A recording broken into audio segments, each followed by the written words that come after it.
আমার নাম প্রিয়াঙ্কা। আমি শহর থেকে অনেক দূরে একটি হোস্টেলে থেকে সাংবাদিকতা নিয়ে পড়ি। আমার মা শিপ্রা দেবী থাকতেন গ্রামের বাড়িতে একাকী। তিনি ছিলেন আমার সব। আমাদের মধ্যে প্রতিদিন একবার অন্তত কথা হতো। সেই দিন ছিল একটি ভীষণ অন্ধকার রাত, বাইরে ঝড়ের পূর্বাভাস।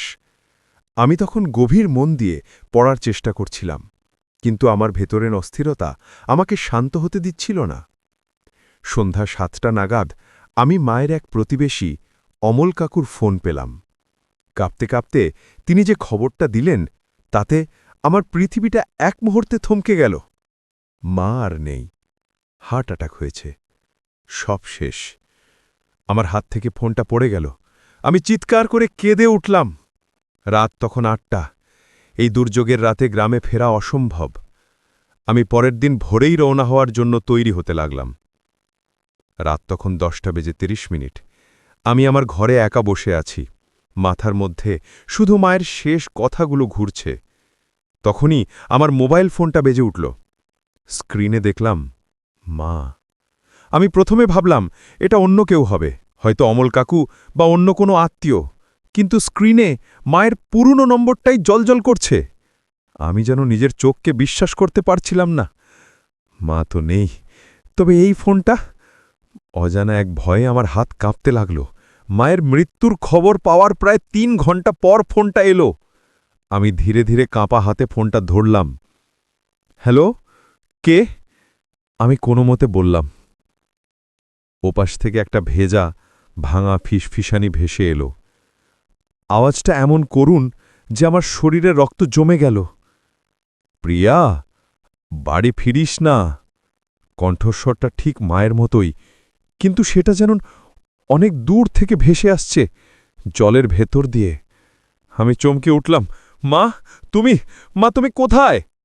ওপাশ থেকে কোনো উত্তর এলো না, শুধু একটা দীর্ঘ যন্ত্রণার শ্বাস, তারপর একটা দমকা হাওয়ার শব্দ, এবং ফোনটা কেটে গেল।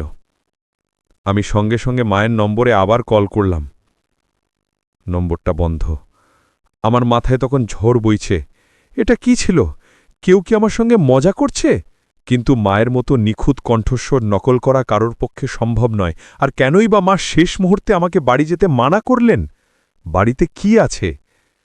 অমল কাকুর ফোন নম্বর খুঁজে আমি আবার তাকে ফোন করলাম। আমি প্রায় কান্নার সুরে তাকে জিজ্ঞাসা করলাম, কাকু, মায়ের মোবাইল কোথায়? কে ফোন করেছে? অমল কাকু বললেন, প্রিয়া, তুমি কি পাগল হয়ে গেছ? তোর মা মারা যাওয়ার পর তার মোবাইলটা তো আমিই শেষ দেখেছি।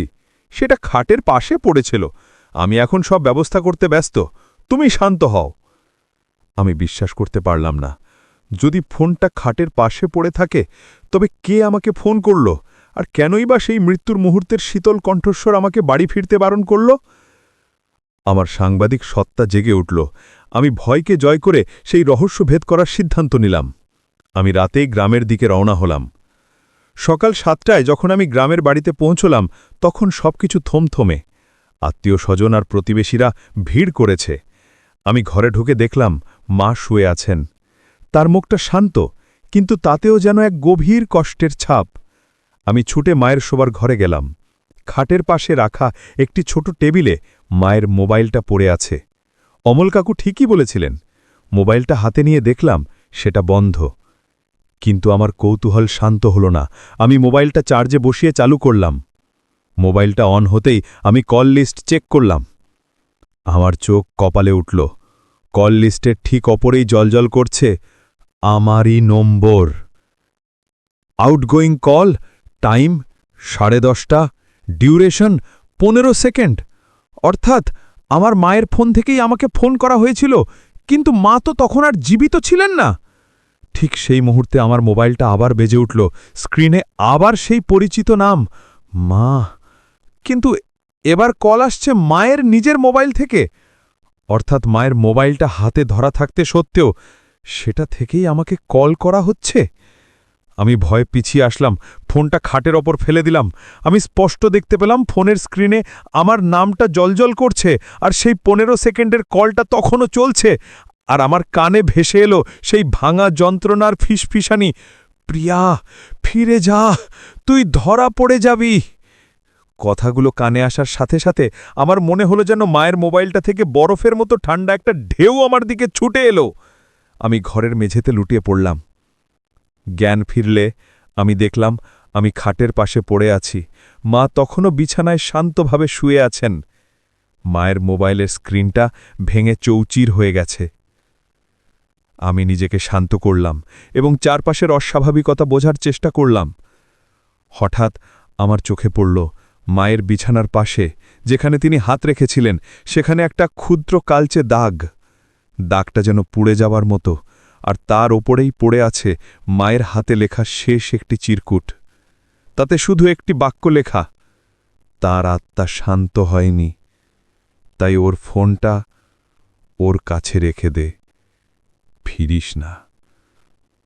আমি বুঝতে পারলাম মা মৃত্যুর আগে হয়তো কোনো অশুভ শক্তি বা অন্য কোনো অতৃপ্ত আত্মার উপস্থিতি টের পেয়েছিলেন, আর সেই অতৃপ্ত আত্মাই হয়তো মায়ের ফোনটা ব্যবহার করে আমাকে ফিরতে বারণ করছিল, যাতে আমি কোনো বিপদে না পড়ি। আমার মা মৃত্যুর পরেও আমাকে বাঁচাতে চেয়েছিলেন। সেই দিনের পর থেকে আমি আর সেই বাড়িতে রাত কাটাইনি। আমি মায়ের মোবাইলটা গ্রামের এক মন্দিরে রেখে এসেছি। কিন্তু আজও যখন কোনো অচেনা নম্বর থেকে ফোন আসে, আমার মনে হয় সেই ভাঙা কণ্ঠস্বর আমাকে সতর্ক করবে, বাড়ি ফিরিস না। এই ভয়ঙ্কর অভিজ্ঞতা আপনার কেমন লাগলো কমেন্ট করে জানান। এরকম আরও গা ছমছমে ও রহস্যময় গল্প শুনতে চাইলে আমাদের চ্যানেলটি সাবস্ক্রাইব করুন এবং পাশে থাকা বেল আইকনটি টিপে দিন। ধন্যবাদ।